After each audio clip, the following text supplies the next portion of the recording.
Stanovnici grada Villefranche u pokrajini Aveyron na jugu Francuske svakog 17. rujna polažu vijence na grobove streljanih hrvatskih vojnika, koji su se 1943. pobunili protiv nacističkog Wehrmachta. Bila je to prva pobuna u njemačkoj vojsci uopće, a za Francuze događaj od velikog značenja i za njihov pokret otpora.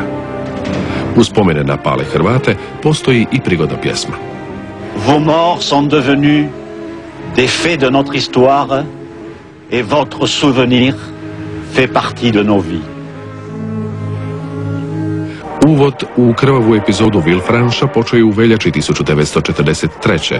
kada je Hitler odobrio Himmleru da u Bosni i Hercegovini ustroji jednu muslimansku SS diviziju.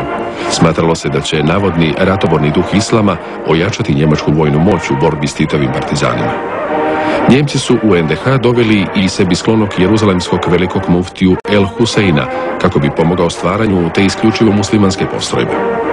To je zabrinulo čak i ustašku vladu, pa je Pavelić tražio da u diviziju uđu i Hrvati katolici. Novačenje je teklo sporo i teško. Naposljetku su se u diviziju prisilno upućivale cijele domobranske i ustaške postrojbe. Ljudi su lovili po ulicama i preko noći oblačili u njemačke odore, što je u divizijski sastav dovelo mnoge nezadovoljnike.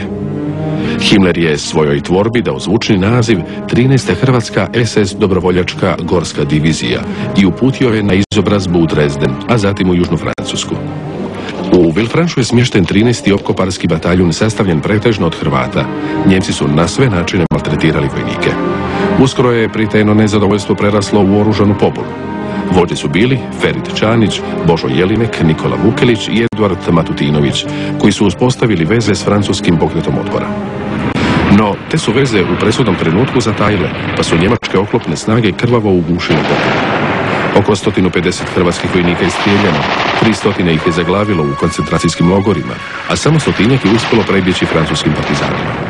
Njemačko zapovjedništvo moralo je pregrupirati nepouzdanu postrojbu, a zatim ju je vratilo u NDH.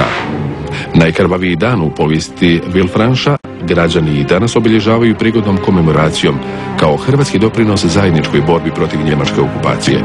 Prilaz groblju nazvali su Avenija Hrvatske.